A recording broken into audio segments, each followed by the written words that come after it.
에베소서 1장 1절부터 7절까지 말씀으로 우리에게 주신 축복들이란 제목으로 하나님 말씀을 증거하기로 하겠습니다. 종교와 진리, 예전부터 제가 많이 들었던 말인 것 같은데 차이가 뭔지 아십니까? 이 세상에 수많은 종교가 있지 않습니까? 기독교도 종교 중에 하나라고 생각합니다. 저는 개인적으로 기독교는 사람이 만들어낸 종교가 아니고 하나님께서 계시해 준 진리다라고 저는 믿습니다. 물론 당신은 목사니까 그렇게 말하겠지 이렇게 말할 분도 계시긴 하겠지만 저는 모든 종교와 기독교 즉 진리와 다른 차이점이 하나 있다고 생각합니다. 그것은 이거라고 생각합니다. 보이십니까? 너무 글자가 조그만가요? 하나는 두의 종교고요. 하나는 던의 종교입니다.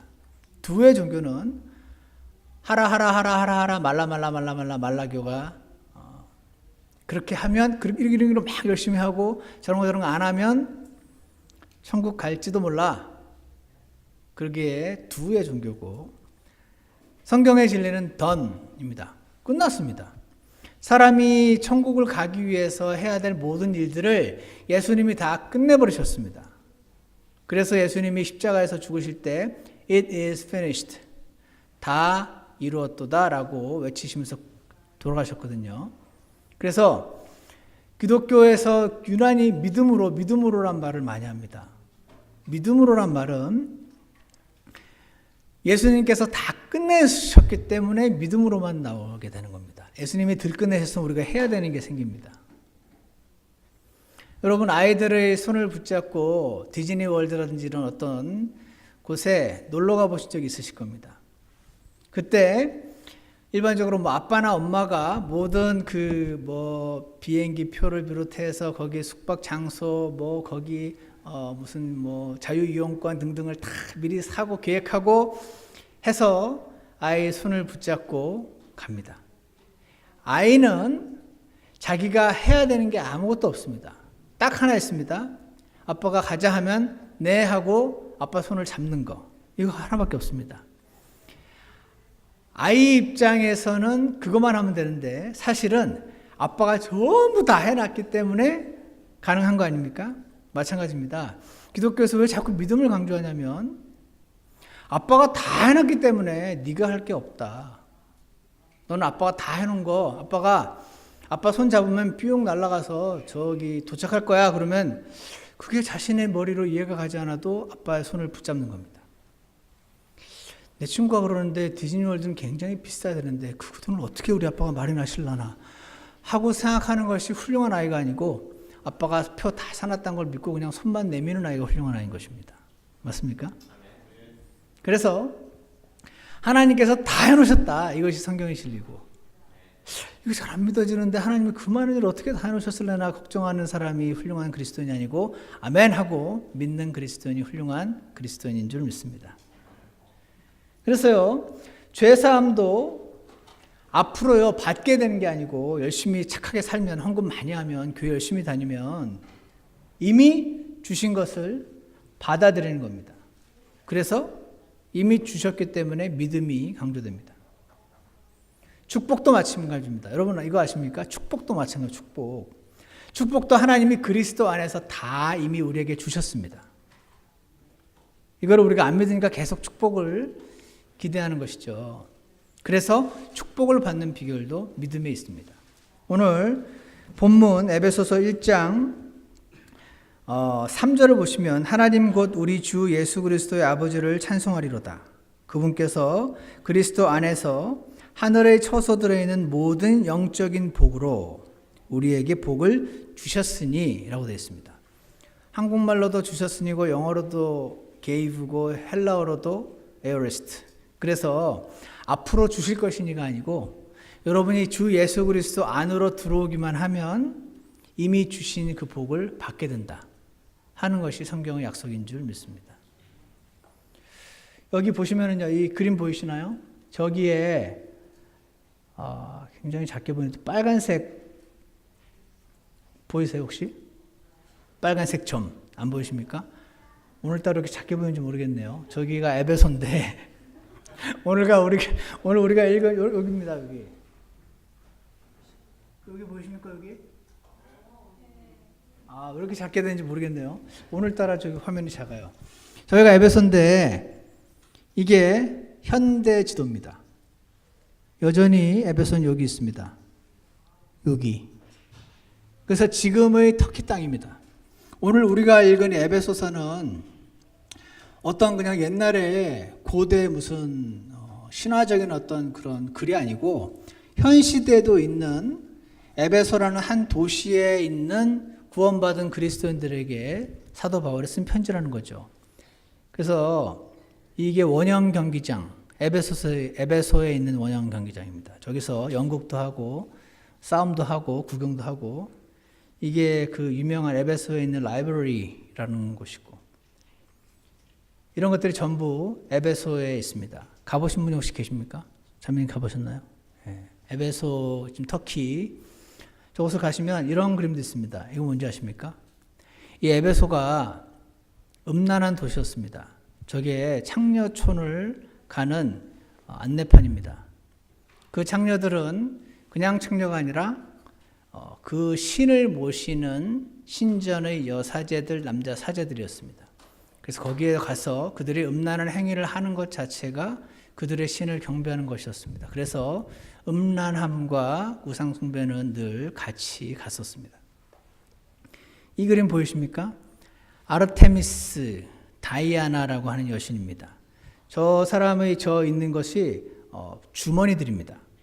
주머니여서 저것이 마법의 주머니들입니다. 저 안에 마법의 그 주문 것, 그러니까 저게 저렇게 많이 있으니까 사람들이 아르테미스를 섬기면서 저 여신이 나를 마귀를 쫓아내주고 나를 보호해준다고 믿었었습니다. 이런 사진도 같이 있더라고요. 꼭 카톨릭 무슨 그 안에 모습 같은데 이거는 나이키라는 여신입니다. 나이키 아시죠? 나이키라는 승리의 여신. 그리고 저게 아르테미스 신전입니다. 저게 꽤 멋있잖아요. 그래서 Seven Wonders of 말던데인가. 그래서 세계 7대 불가사의 여기 하나 들어가 있는데 현재의 모습은 어떠냐면요. 여기 현대 모습입니다. 기둥 하나 남아 있습니다. 옛날에 절했던 신전이 지금은 망해서 이제는 저 기둥 하나 남아 있지만 에베소 사람들은 우리가 섬기는 저 아르테미스 다이아나를 섬기는 도시다 해서 굉장히 자부심이 강했던 내용이 사도행전에 보시면 잘 나와 있습니다. 오늘 그래서 제가 이걸 보여드린 이유는 딴 게 아니고 성경에서 에베소서 할 때 그 에베소라는 도시가 지금도 있고 과거에도 있었고 거기 그 지역에 이러한 음란함과 우상숭배로 점철되었던 지역에 주 예수님의 복음이 들어가서 그들이 구원을 받고 하나님을 따르는 사람들이 된 겁니다. 그들은 뭔가 조금만 잘못된 지금 우리나라 사람들처럼 손 있는 날 이사하면 재수 없을까 봐 마귀가 막 공격할까 봐 막 걱정하고 무슨 시작할 때 돼지머리에 꽂고 절하지 않으면 이게 망할까 봐 두려워하는 그런 두려움들이 저들도 동일하게 있었습니다. 그래서 그들은 아르테미스를 섬겼습니다. 그들의 그런 인생의 길흉하복을 자신의 힘으로 통제할 수 없음을 느꼈던 그들이 우상숭배에 쩔어 있었는데 사도 바울이 들어와서 주 예수님의 복음을 전해주고 주 예수님께서 그 어떤 신들보다 더 크고 강하신 신이라는 사실을 알려주고 그들이 예수님을 영접했던 그래서 여러분과 저와 같은 교회가 되었던 그들이었습니다. 이러한 그들에게 사도 바울이 지금 에베소서 1장 3절을 통해서 너희들에게 지금 하늘의 처소들에 있는 영적인 복이 엄청난데 그 복을 너희에게 주셨다라고 글을 쓰면서 편지를 쓰면서 그 복이 어떤 복들인지를 지금 자세히 써나가고 있는 것이 에베소서입니다. 오늘은 두 가지만 살펴보려고 합니다. 첫 번째는 1장 7절에 있습니다. 1장 7절을 여러분과 함께 읽어보겠습니다. 1장 7절입니다. 시작. 그 사랑하시는 자 안에서 우리가 그분의 풍성한 은혜에 따라 그분의 피를 통해 구속 곧 죄들의 용서를 받았도다. 예, 이 에베소서 1장 7절을 보시면 첫 번째로 받은 우리가 그 축복은 바로 죄사함의 축복입니다. 여러분, 우리가 죄를 사함 받은 것은 엄청난 축복입니다. 믿으십니까? 이건 뭐 기본이고 이건 당연한 거고 딴 걸 좀 안 주시나 이렇게 생각하시면 안 됩니다. 죄사함의 축복은 저 양이요 이렇게 됨으로써 생겨났습니다. 보이십니까? 피 흘린 양입니다. 이 그림 보이십니까? 이 그림이 뭔지 아시겠습니까? 예, 출애굽기 12장에 나와 있는 유월절 이야기입니다. 이렇게 말씀하셨습니다. 너희의 어린 양은 흠이 없고 1년 된 수컷으로 하라. 너희는 양이나 염소 중에서 그것을 취하라. 이스라엘이 애굽, 이집트에서 노예살이로부터 벗어나서 도망가려고 할 때 하나님께서 10가지 재앙을 그 이집트 지역에 퍼부으셨는데 그때 저렇게 어린 양을 죽여서 피를 내서 그 피를 양쪽 문 옆에 그리고 위에 피를 저 우슬초라고 하는 것을 이렇게 찍어서 뿌리게 하셨습니다.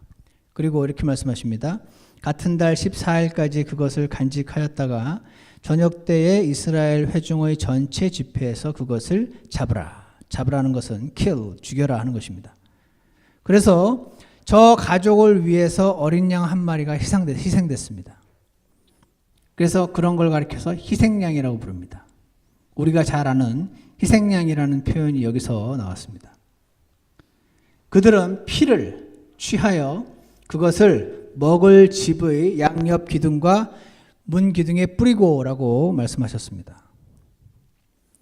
그래서 저 피를 저렇게 시키는 그대로 뿌렸던 사람들, 믿음으로 순종했던 사람들은 저 안에서 무사히 그날 밤이 지나갔지만 저것을 믿지 않고 순종하지 않고 저게 무슨 소용이 있겠어 라고 생각했던 사람들은 그들의 첫 아들들이 다 죽임을 당했던 것을 우리가 보게 됩니다.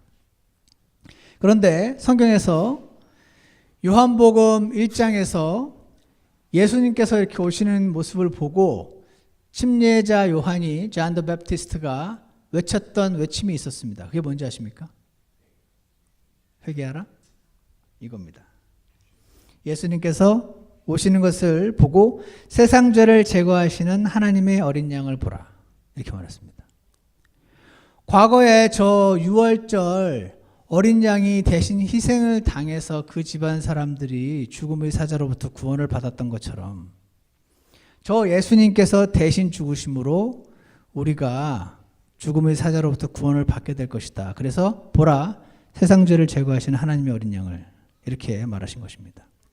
그래서 저런 이제 이스라엘 사람들이 많이 저렇게 한 것이죠.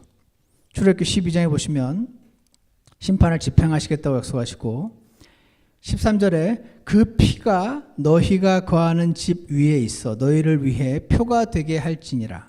내가 그 피를 볼 때에 너희를 넘어가리니 라고 말씀하셨습니다. 여러분, 그래서 믿음이 필요한 거 아십니까? 이런 생각 들지 않겠습니까? 어떤 사람은 죽음의 사자가 정말 그 피 하나 보고 넘어갈까? 하는 생각을 할 수 있습니다. 이 피, 이까지 피, 여기다가, 양 피는 양이 너무 적은데, 여기 소 피를 좀 섞어야겠는데, 이만씩은 그냥 쳐 발라야 죽음의 사자가 넘어가지 않을까라고 생각을 하면, 그 사람은 아마 그렇게 했겠죠? 그러면 아마 10중 8구 그 사람은 죽었을 겁니다. 왜냐하면, 피 자체의 능력이 있는 게 아니고, 그렇게 말씀하신 분이 중요한 거거든요. 이 피를 보면 내가 넘어가리라. 그 약속을 믿은 사람은 그래서 이 피를 바른 겁니다. 피까지 그 바르면 뭐야? 나는 피 벽에다 바르고 나서 나중에 그 지울 일 생각하면 나는 안 바를래. 깨끗하신 분들이 피 지우는 것 때문에 피를 안 바르시면 그 가족은 죽었습니다. 그래서 피를 바르는 것이 믿음인 것입니다. 과거에 이스라엘 사람들이 타버나클, 그 성막에 그 제물들을 바치고 그 동물을 제물로 바쳤을 때 그 동물을 잡아 죽이고 이제 그 제단에 놓고 그 고기를 태우는 그렇게 제물을 드릴 때 저렇게 손으로 그 동물의 머리에 안수했다라는 말씀이 레위기에서 여러 번 반복해서 등장합니다. 저게 뭐냐면 미국 사람들은 아이덴티피케이션이라고 부릅니다. 저렇게 안수를 함으로써 나와 이 양이 동일한 아이덴티피케이션, 동일한 존재로 하나님이 보아주시는 겁니다. 이렇게 함으로써 이제 이 양이 나와 같은 존재가 된 겁니다. 저 양이 대신 죽음으로써 내가 대신 죽은 것으로 보시는 겁니다. 그래서 나의 죄값이 사망인데 내 죄값을 저 양이 대신 치렀으므로 내 죄가 용서되는. 그래서 구약시대에 저렇게 양을 끌고 와서 안수하고 피를 흘려 죽이고 태우고 또 끌고 와서 피를 흘려 죽이고 태우고 하는 구약시대 레위기에 수많은 양들이 죽는 일이 발생을 했던 것입니다. 그런데 오늘따라 정말 적네요. 죄송합니다. 에베소서 1장 7절에 그 사랑하시는 자 안에서 우리가 그분의 풍성한 은혜에 따라 그분의 피를 통해 구속 곧 죄들의 용서를 받았도다. 이렇게 말씀하십니다. 우리 여러분과 제가 죄를 용서받는 방법은 아빠가 다 준비해 놓은 그 모든 것을 누리기 위해서 손만 내밀면 되는 것처럼 오직 믿기만 하면 되도록 하나님이 다 해놓으셨습니다. 그것은 여러분과 제가 태어나기도 전에 이게 제가 태어나서부터 죽는 날까지 지는 모든 죄라고 한번 가정을 하시면 이 태어나서 죽는 날까지 엄마 지갑에서 몰래 돈 빼서 쓴 죄 등을 비롯해서 죽는 날까지 한 모든 죄가 여기에 다 적혀 있다고 가정을 하면 저라는 사람이 이 죄가 이렇게 붙어 있어서 거룩하신 하나님이 계신 곳으로 결코 함께할 수 없었던 것입니다. 근데 보라 세상 죄를 제거하는 하나님의 어린 양이라 하셨던 예수님께서 죄 없는 몸으로 오셔서 예수님이 십자가에 죽으실 때 저의 모든 죄를 예수님께 안수하여 전가하시고 예수님을 대신 피심으로 죽이시고 땅에 묻히시고 제 죄를 다 놓고 다시 새로운 모습으로 부활하셔서 제 죄를 처리하신 분이 예수님이신 것입니다. 그리고 그분은 부활하시고 죄가 사망이 그분을 붙들 수 없었기 때문에 그분은 다시 하늘로 승천하셨다 말씀하십니다. 그렇게 하심으로 나의 모든 죄를 이미 다 끝내놓으셨으므로 믿으라, 행하라 두가 아니고 It's done, It's already done. You just believe it. Believe it, accept 하는 것입니다. 그렇게 해서 사람이 죄사함을 받습니다. 이렇게 믿으셨습니까? 혹시 불쾌하신 분 계십니까? 그래서 골로새서 1장 14절에서도 똑같이 피를 강조합니다. 그분 안에서 우리가 그분의 피를 통해 구속 곧 죄들의 용서를 받았도다. 저 양의 피가 흘려짐으로써 죄가 사해졌던 것처럼 예수님의 피를 통해 우리의 죄가 사해진 것입니다. 히브리서 9장에서는 피 흘림이 없으면 사면이 없다라고 되어 있는데 사면이 영어로 remission인데 저게 용서와 똑같은 뜻입니다. 마가복음에서 똑같은 단어가 forgiveness라고 번역이 되어 있습니다. 히브리서 9장에서 자기 피를 힘입어 영원한 구속을 이루셨다는 말씀이 또 나와 있습니다. 요한계시록 1장에서는 예수 그리스도께서 우리를 사랑하사 자신의 피로 우리의 죄들에서 우리를 씻으시고 그래서 우리의 죄를 씻으신 그 피를 상징하는 저 포도주스, 저걸 오늘 우리가 마신 것은 그 예수님의 피가 나의 죄를 씻으셨다라는 것을 믿었다는 뜻입니다. 저걸 마심으로 구원받는 게 아니고 내 죄가 사해졌다는 것을 믿어서 구원을 받고 저것은 그냥 상징으로 우리가 고백하는 것입니다. 그래서 예수님께서 죽으실 때 그냥 죽으신 것이 아니고 우리의 모든 죄를 다 전가하셔서 예수님을 대신 죽이셨다 하는 것이 성경의 증언인 것입니다. 저렇게 사람이 양에다가 손을 얹었었죠. 그래서 그 어린 양께서 예수님이십니다. 그래서 오늘 우리가 보게 되었던 첫 번째 축복은, 영적인 복은 죄사함의 축복입니다. 오늘 이 가운데 혹시나 아직 이 죄사함의 축복을 하나님 쪽에서는 주셨는데 아직 못 받으신 분이 계시다면 오늘 받으시기를 주님의 이름으로 축복합니다. 너무 쉬워서 못 받는 경향이 있습니다. 그렇지만 이것을 받으려면 겸손이 필요합니다. 아버지가 다 해놓으셨구나. 나는 그냥 손만 붙잡으면 되는구나 하는 단순한 믿음이 사람을 지옥에서 천국으로 건져내는 것입니다. 두 번째 축복이 있습니다. 두 번째 축복은 지난번에도 보여드렸던 그림인데 이 그림 뭔지 기억나십니까? 네, 사람으로 구성된 교회죠. 교회가 사람이잖아요. 네, 그래서 더 찾아보니까 Don't go to church. 교회 가지 마라. Be the church. 네, 교회 건물에 가지 말고 그냥 교회가 되라. 즉 구원받으라는 뜻입니다. Church is not a building, it's the people. 교회는 거듭난 그리스도인들이 모인 것이 교회입니다. 그래서요, 두 번째 축복은요, 에베소서 1장 4절에 나와 있는데 한번 보시기 바랍니다. 곧 우리가 사랑 안에서 자신 앞에서 거룩하고 흠이 없게 하시려고, 이게 목적이거든요.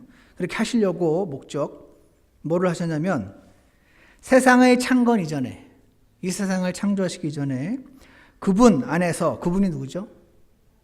예수님이십니다. 예수님 안에서 우리를 택하셨으니 라는 말씀이 나왔습니다.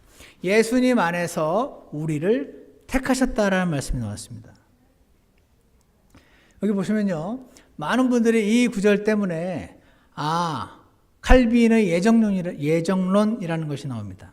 그래서 어떤 사람은 창세전에 구원받도록 택하셨구나. 어떤 사람은 창세전부터 지옥 가도록 택하셨구나. 그래서 사람이 아무리 죽었다 깨어 노력을 한다 한들 이미 선택받았으면 그걸로 끝이고 선택 안 받았으면 아무리 노력해도 할 수 없다라는, 제가 생각할 때는 굉장히 저주받을 가르침이 아직도 현재 교계에 많이 있습니다. 근데 선택은요, 우리 구원받은 자들을 여기 써 있는 것처럼 하나님 섬기도록, 서비스, 하나님 섬기도록 선택하시고 정하셨다는 뜻입니다.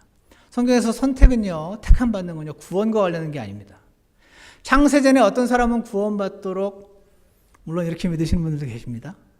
근데 저는 동의하지 않습니다. 왜 그러냐면 여기 누가복음 23장 35절 보시면 만일 그가 하나님께서 택하신 자면, 이때 저 택하신 자가 에클렉토스, 저 단어가 택함 받은 자랑 저와 같은 뜻이거든요. 곧 그리스도시면 자기도 구원할 것이라. 저 말은 만일 예수님이 구원받은 사람이면 자기도 구원할 것이라, 그 말이 아닙니다. 택함은 다른 뜻을 갖고 있습니다. 디모데전서 5장 21절에서 내가 선택받은 천사들 앞에서, 저 때도 에클렉토스입니다. 천사들 앞에서 내게 명하노니라고 말합니다.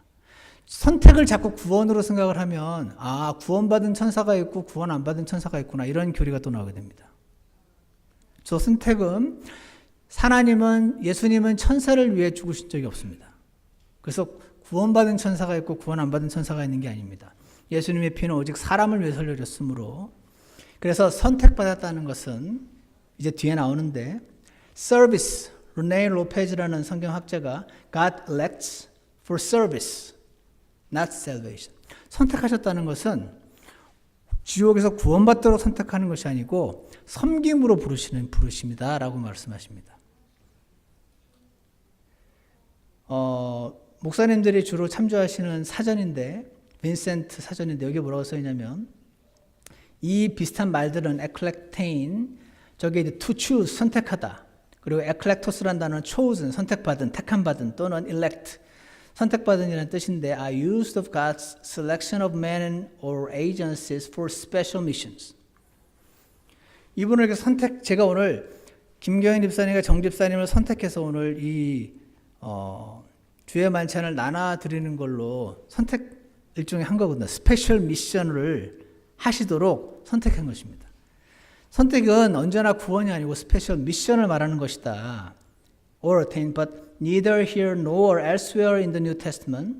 신약 성경 전체를 봤을 때, is there any warrant for the revolting doctrine that God has predestined the definite number of mankind to eternal life. 하나님께서 어떤 사람은 구원받도록 정하셨고 and the rest to eternal destruction. 어떤 사람은 지옥 가도록 정하셨다라는 이러한 가르침은 존재하지 않는다라고 설명한 적도 있습니다. 그래서 이렇게 다르게 믿으시는 분들도 많이 계시긴 하지만 저는 하나님 말씀에 택함이라는 것은 서비스로의 택하심이라고 믿습니다. 창세 전부터 즉 하나님의 예상은요. 모든 사람이 구원을 받고 하나님을 섬기는 사람들이 되는 것입니다. 즉 지체들을 사랑하고 세우는 사람들이 되기까지 되는 것이다 하는 겁니다. 그분 안에서 우리를 택하셨다 할 때 그 우리가 some people이 아니고 us라고 되어 있는 것이죠. us는 에베소 교회입니다. 구원받은 사람들. 그러니까 어떤 사람들을 구원받도록 택하셨다는 뜻이 아니고 우리 구원받은 사람들을 스페셜 미션으로 섬김으로 뽑으셨다, 택하셨다라는 것입니다. 그러므로 두 번째 축복은 지역 교회를 섬기는 축복입니다. 믿으십니까? 여러분 지역 교회를 섬기는 거 축복입니까? 저는 사실 아니라고 생각했습니다. 그거는 그냥 목사들이 하는 말이라고 생각했습니다. 일 많이 시키려고. 왜냐면요, 어떤 사람이 막 재능이 있잖아요. 그러면요, 그 사람한테 뭐 굉장히 많은 일이 갑니다. 왜냐면 많은 사람들이 교회 일 귀찮아합니다. 조용히 뒤에 앉았다가 조용히 뒤에 가는 거가 더 인기 있습니다. 제가 목사가 안 됐으면 그런 사람 중에 한 명이 되지 않았을까 싶어요. 저는 이렇게 열심히 원래 없는 사람이거든요. 그냥 조용히 서로를 안 건드리고 조용히 왔다 가는 게 좋습니다. 그리고 일을 하다 보면요, 가만히 있으면 칭찬받는데요. 교회 왔다는 이유로 칭찬받는데 일을 시작하면 그때부터 비판이 시작됩니다. 가만히 있으면은 칭찬받는데 앞에 나와서 이제 움직이기 시작하면 이게 어떻네, 저게 어떻네, 그런 비난이 시작되거든요. 그래서 저는 교회에서 섬기는 건 축복이라고 생각을 안 했었습니다. 그런데 이 하나님 말씀을 보면서 언제부터인지는 잘 기억이 안 나는데 이게 진짜 privilege, 특권이구나 라는 것을 주님이 보여주신 적이 있습니다. 저 지체들이요, 막 무너져 내리는 것을 가서 돌보고 교제하고 말씀으로 위로하고 때론 책망하고 이렇게 세우고, 근데 그렇게 해도 막 고마워하지 않고 오히려 더 비난하고 더 의도로 의심받고 할 때 주님 앞에 나가서 위로를 받고 다시 회복해서 또 그 일을 계속 하는 그 일이 하나님께서 주신 특권이다라는 것을 주님께서 우리에게 더 많이 보여주시기를 원합니다. 한 지역교회 안에서 그리스도 안에서 우리를 택하셨다는 것은 섬김으로서의 부르심인 것이죠.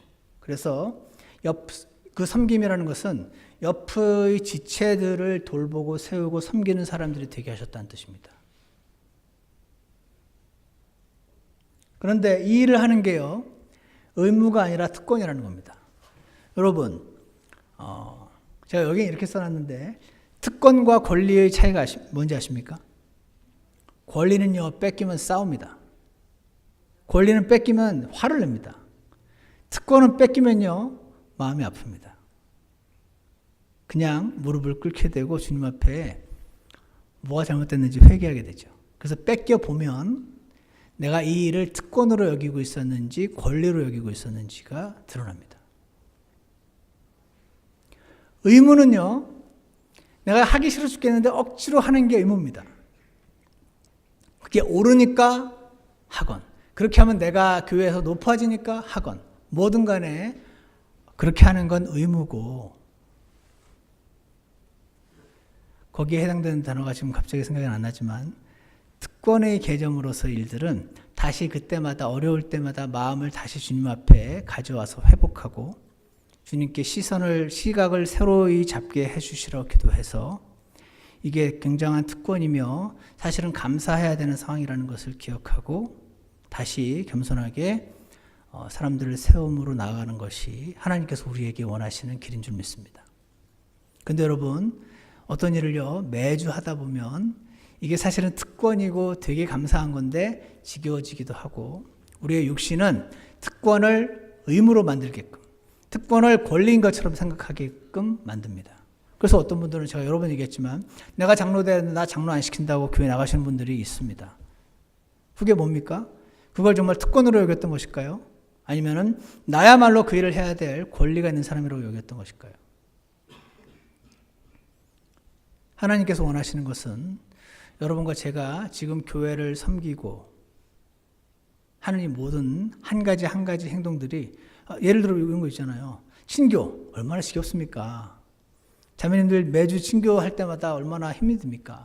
제가 옆에서 집사람 준비하는 거 보니까 제가 원래는 옛날부터 그 친교하는 모습을 봤는데, 집사람이 한 달간 여기 갔다 오면서 제가 집안일을 조금 해보니까 이제 저게 굉장히 많은 일이구나.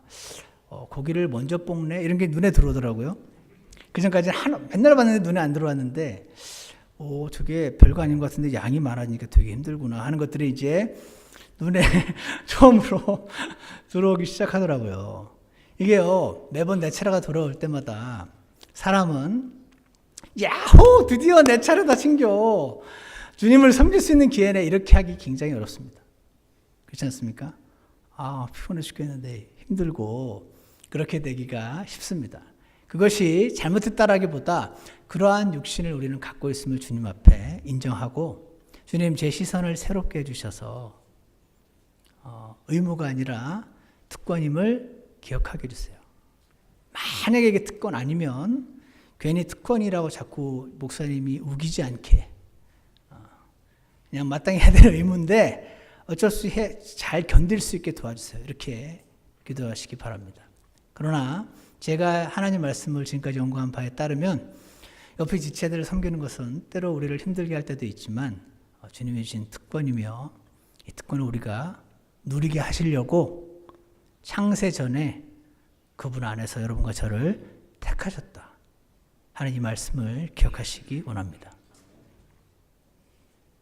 그래서 in the New Testament, 신약 성경에서 chosen, 선택받았다는 것은 as a recipient of special privilege, 특별한 특권을 받았다는 의미에서의, 아까 이렇게 이거 나눠주신 것도 다리 아파하셨을지 모르겠지만 특권이라는 것입니다. 섬김은요, 그래서 특권이라고 빌 마운스, 굉장히 유명한 그리스 학자인데 저 사람도 저렇게 설명했습니다. chosen은 privilege, special privilege에 해당되는 거다라고 말했습니다. 그래서요, 저희 교회가 지금 현재 섬김의 모임, 어떤 교회는 섬김부장 회의 이렇게 모이고 있습니다. 이 섬김의 모임으로 모이는 것들은 다른 지체들을, 나보다 영적으로 조금이나마 어리다고 생각되는 지체들을 돕고자 하는 모임입니다. 에헴 하는 모임이 아니고요, 섬기는 모임이고요, 그것이 특권인 줄 믿으시기 바랍니다. 집사님들 전부 특권인 줄 믿으십니까? 목사? 네, 특권입니다. 그래서 특권을 받은 이들은 마치 권리를 받은 것처럼 뺏길 때 화내지 않고, 프리빌리지라는 사실을 잃어버린 채 이게 의무요, 힘든 일이 억지로 하고 있는 것을 주님 앞에 고백하고 시선을 새롭게 되는 것이 필요합니다. 그래서 에헴 하는 사람들이 아니고 감사가 특권을 받은 사람들의 반응입니다.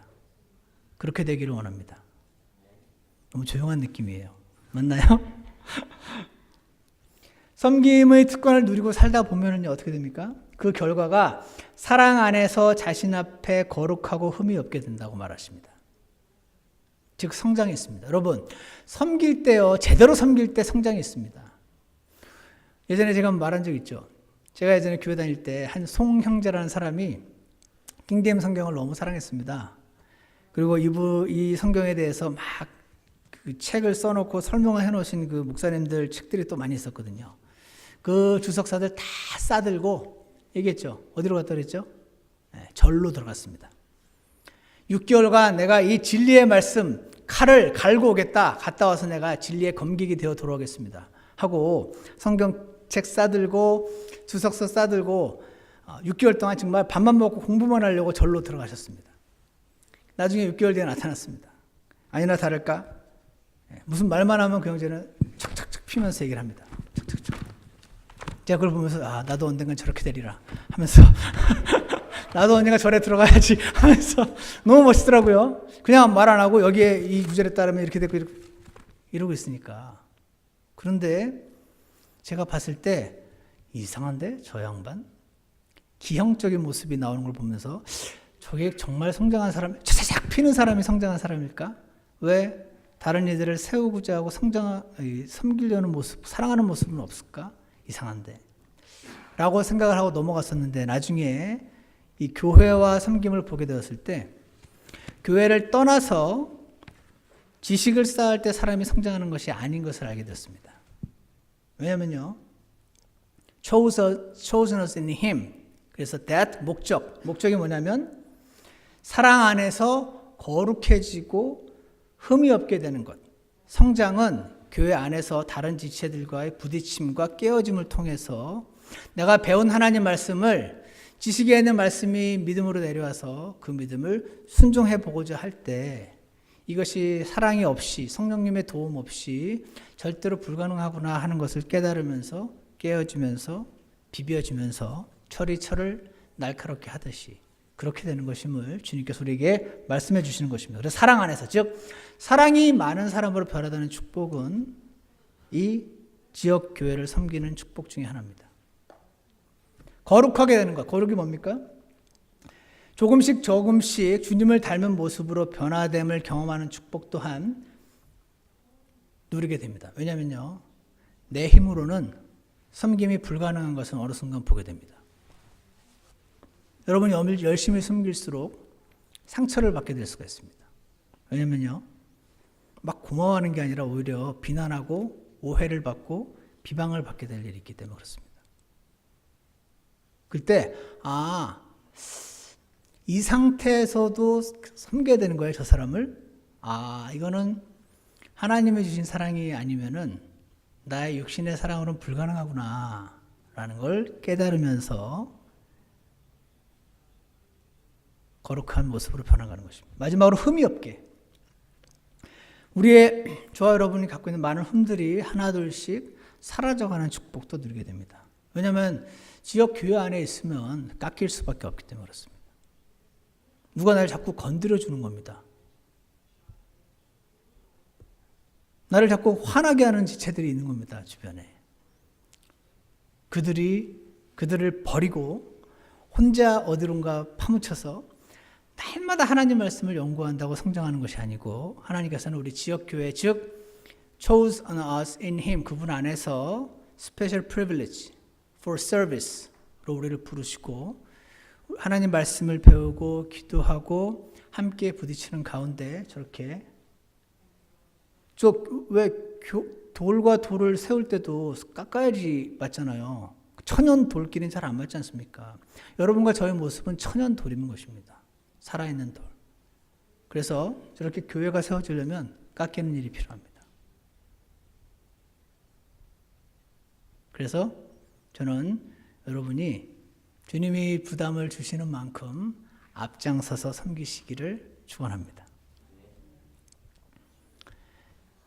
정영재님 뭐 잘하는구나. 제가 자꾸 시키면 목사님 나한테만 시키네. 제가 그런 분들 많이 봤습니다. 재능이 많으면 나만 이거 해야 돼. 왜 저 양반은 안 해? 이러면서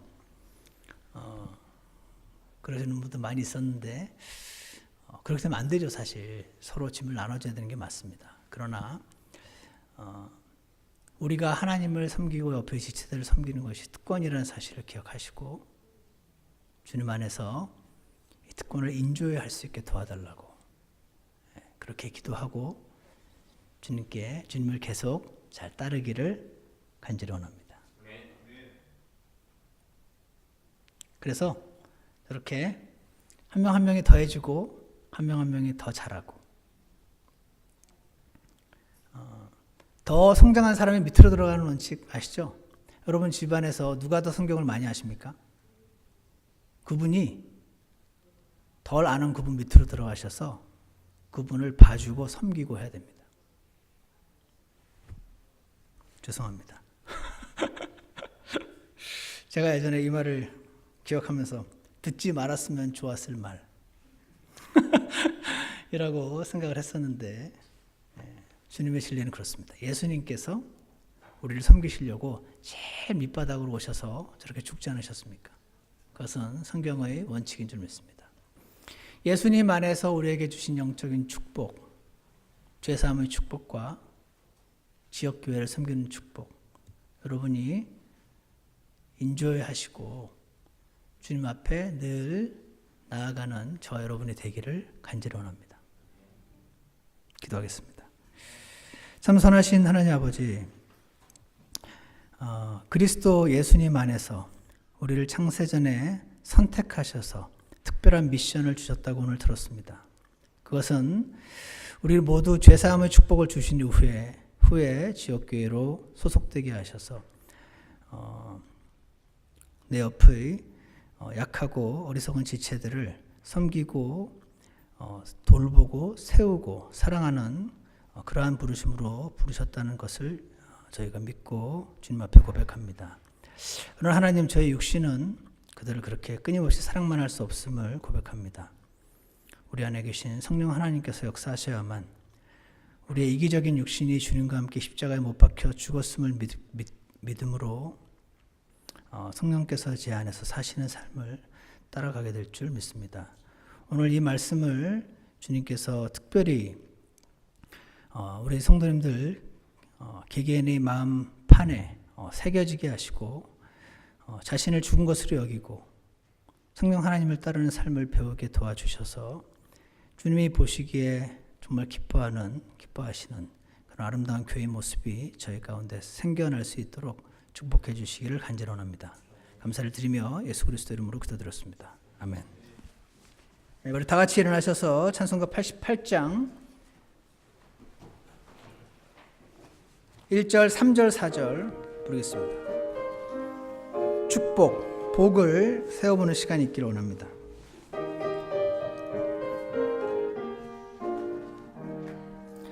세상 모든 풍파 너를 엄습해 낙심하는 생각 내게 줄 때에 주가 주려 주신 복을 세어라. 힘차게 하겠습니다. 크신 복을 내가 알리라. 주신 복을 세어 보아라. 받은 복을 내가 알리라. 주신 복을 세어 보아라. 주의 넘친 복을 내가 알리라. 3절. 세상 부자 가진 재물 볼 때에 내가 가진 것에 만족하여라. 돈을 주고 살 수 없는 주의 복 풍성하게 받을 것을 믿어라. 주신 복을 세어 보아라. 받은 복을 내가 알리라. 주신 복을 세어 보아라. 주의 넘친 복을 내가 알리. 4절입니다. 마귀 권세 너의 앞길 막을 때 주만 믿고 낙심하지 말아라. 주의 손이 너를 보호하리니 담대하게 앞만 보고 나가라. 주신 복을 세어 보아라. 받은 복을 내가 알리라.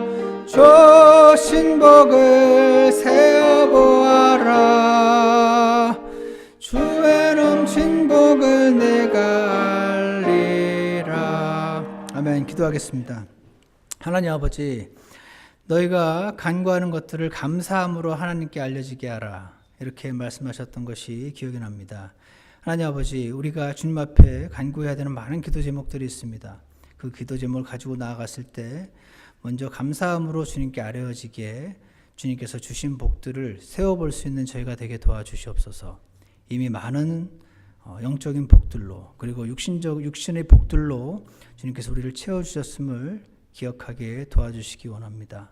그리고 오늘 보았던 말씀처럼 주님께서 우리를 깨끗이 죄를 씻기시고 하나님의 자녀로 삼아주신 것이 얼마나 큰 축복이었는지 우리로 날마다 기억할 수 있게 도와주시기 원합니다. 주님을 처음 만났던 그 첫사랑을 저희가 잃어버리지 않고 다른 어떠한 걸로 우리의 삶을 채우려고 어리석게 행하지 않도록 도와주시기 원합니다.